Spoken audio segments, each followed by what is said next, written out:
యేసంటే ఎవరో తెలుసా, ప్రేమంటే ఎవరో తెలుసా, దేవుడంటే ఎవరో తెలుసా, త్యాగమంటే ఎవరో తెలుసా.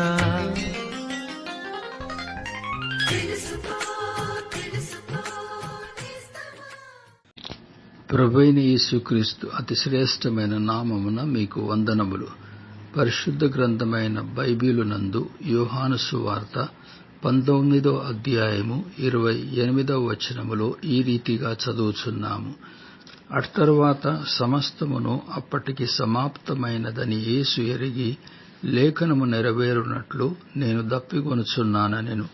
ప్రభువైన యేసుక్రీస్తు ఒక ఉపమానమును వివరించుచు చెప్పినదేమనగా, ఒక ధనవంతుడు పాతాళములో బాధపడుచున్నప్పుడు ఒక నీటి బొట్టు నిమిత్తము ఆశపడెను.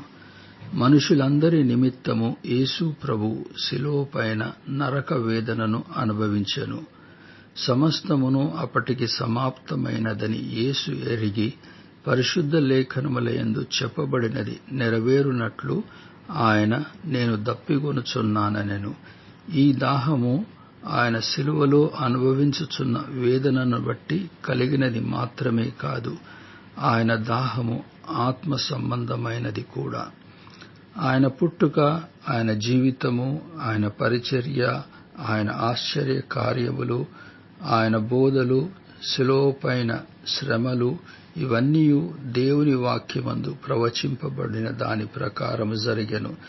ఇప్పుడును యేసు ప్రభు నేను దప్పిగొనుచున్నాను అనునది పవిత్రమైన బైబిలు నందు 69వ కీర్తన 21వ వచనములో వ్రాయబడిన ప్రకారమే. వారు చేదును నాకు ఆహారముగా పెట్టిరి, నాకు దప్పి అయినప్పుడు చిరకను త్రాగనిచ్చిరి. ప్రభు యొక్క ఆత్మీయమైన దాహము చిరకను పుచ్చుకొనుట వలన తీరలేదు గదా. మనుషులకున్న దాహము రక్షణను గూర్చినది. ఈ దాహము యేసు ప్రభు బలియాగమునందు, ఆయన పునరుత్థానమునందు విశ్వాసముంచుట ద్వారా తీరును. మీరును ప్రభువైన యేసుక్రీస్తునందు విశ్వాసముంచుట ద్వారా రక్షింపబడవలనని మీ కొరకు ప్రార్థించుచున్నాము.